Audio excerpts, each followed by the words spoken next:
the Cordillera People's Democratic Front vehemently condemns the continuing militarization and assault on the rights of the national minorities and people of the Cordillera after the simultaneous unilateral ceasefire declarations of the GRP and the CPP, NPA, and DFP in relation to the ongoing peace talks.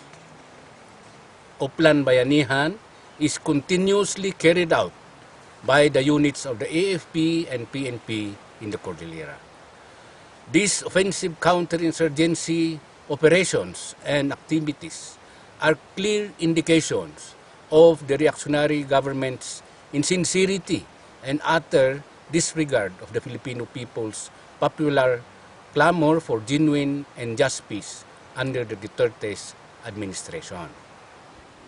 Since August 20 to date, the CPDF recorded 74 incidents of ceasefire violations committed by the units of the 5th Infantry Division and the 7th Infantry Division Philippine Army and the PNP, Police Regional Office Cordillera, Regional Public Safety Battalion, Provincial Public Safety Company, and the PNP Special Action Force deployed in the provinces of the Cordillera.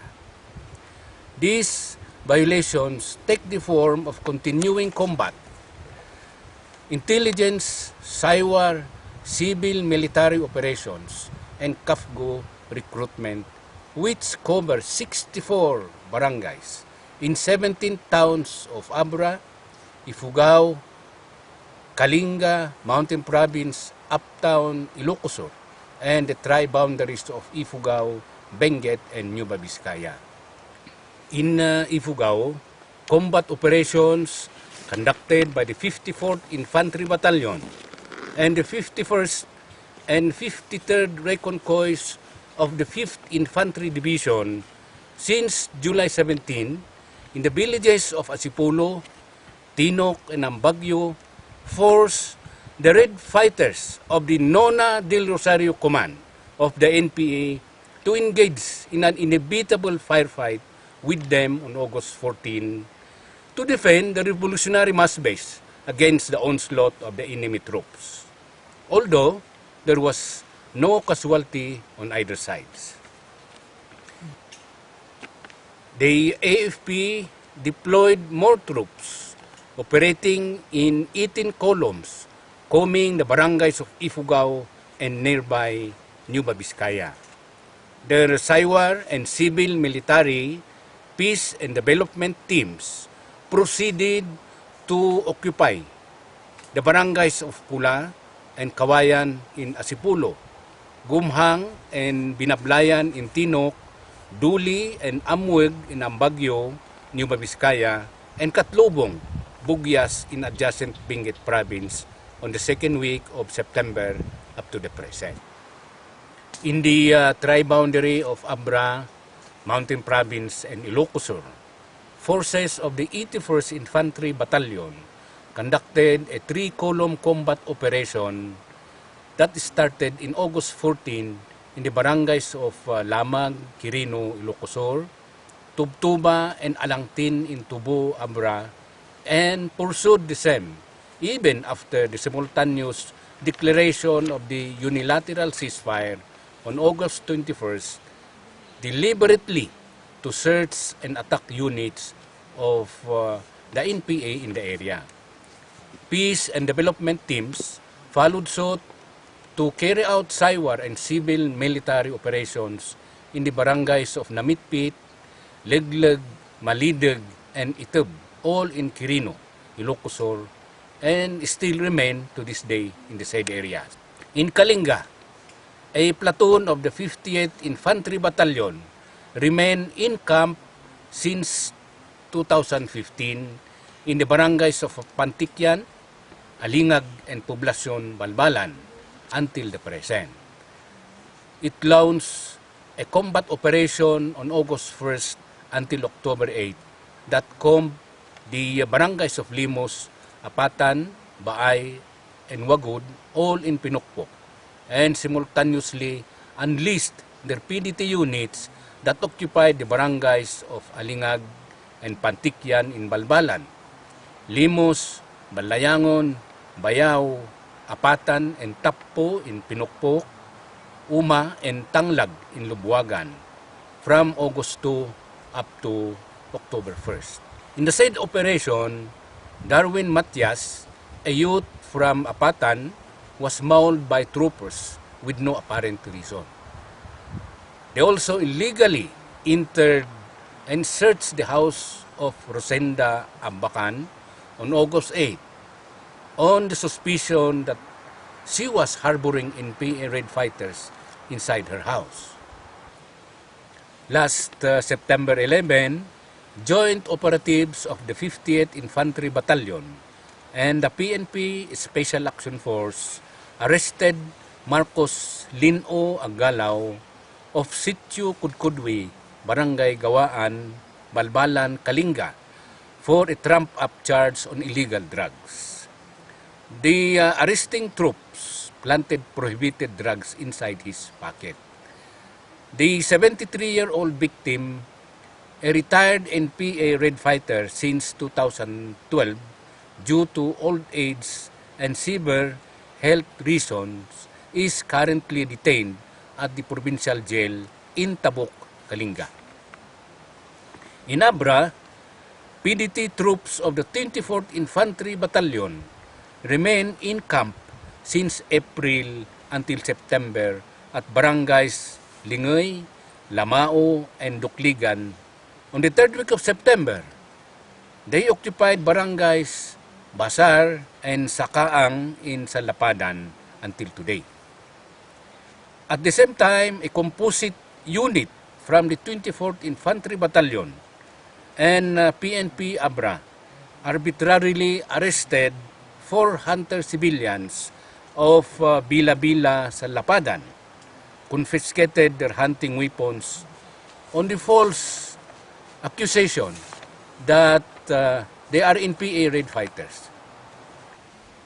Still, on October 5, a unit of the 24th Infantry Battalion conducted combat operations in the town of Salapadan. And again, in November 5, Comb Barangay Poblacion, Lacub. Apart from the above-mentioned ceasefire violations, blatant abuses and violations on the Comprehensive Agreement on Respect for Human Rights and international humanitarian law were committed with impunity by AFP and PNP troops and KAFGU paramilitary forces. These violations range from abduction, harassment, cywar interrogations, physical injuries, illegal arrest and detention, illegal searches, self-incrimination through forcible surrenders and false charges on possession of illegal drugs, up to the gravest extrajudicial killings. Okay. Joaquin Kadakgan, a farmer of Sitio C8, Barangay Mabaka, Tanudan, Kalinga, who just happened to cross path with the walking elements of the 50th Infantry Battalion while on his way home from his Sweden farm, was shot to death with no apparent reason on June 9, 2016. Earlier, on July 2, Nardi Gunawa, a hunter from Barangay Biga, Tanudan, was murdered by operating troops of the same unit while resting along the way. They covered their crime with their usual alibi of an encounter with the NPA, although there was no NPA unit in the area.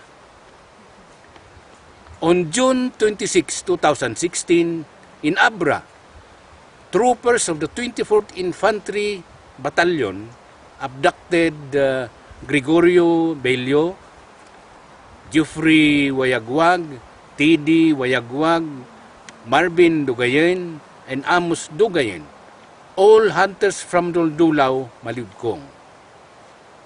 They were held incommunicado for several days and were released only after the mass mobilization of their village mate. Not to be outdone, on June 30, the entire Uma tribe of Lubwagan, Kalinga, were forced to surrender as NPA Red Fighters by the 50th Infantry Battalion. While the peace talks is in progress and the ceasefire declarations is still in effect, human rights and ceasefire violations keep piling up. This is so because the Oplan Bayanihan, the counterinsurgency program of the past U.S. Aquino regime, is still being pursued by the AFP and PNP under the current Duterte regime. These violate the Karil and ceasefire declarations and thus virtually prevent the democratic participation of the people in the peace process, as they are suppressed of their rights and freedom to push forward their national democratic agenda for a just and lasting peace. The national minorities of the Cordillera, along with the Filipino people who are weary of hardships, exploitation, and state violence in the present semi-colonial and semi-feudal Philippine society, extremely long for just and lasting peace. However, this can only be realized if the root causes of the armed conflict are finally resolved. We challenge the GRP to order its military and police forces, including its paramilitary forces, to sincerely and seriously implement the ceasefire directive of their commander-in-chief. Immediately pull out all their troops now stationed in the villages, stop the implementation of Oplan Bayanihan and all forms of counter-revolutionary activities, indemnify and render justice to all victims of human rights violations. The AFP and PNP is further challenged to give the peace negotiation between the GRP and the NDFP a chance to address the root causes of the armed conflict. Hence, we, the CPDF revolutionaries, call on all national minorities in the Cordillera to be steadfast in our resolve to struggle for our right to self-determination and national liberation, and together with the entire Filipino people to vigorously advance our struggle for national freedom and democracy with the socialist perspective. Pursue the peace negotiations, fight Oplan Bayanihan and human rights abuses in the Cordillera.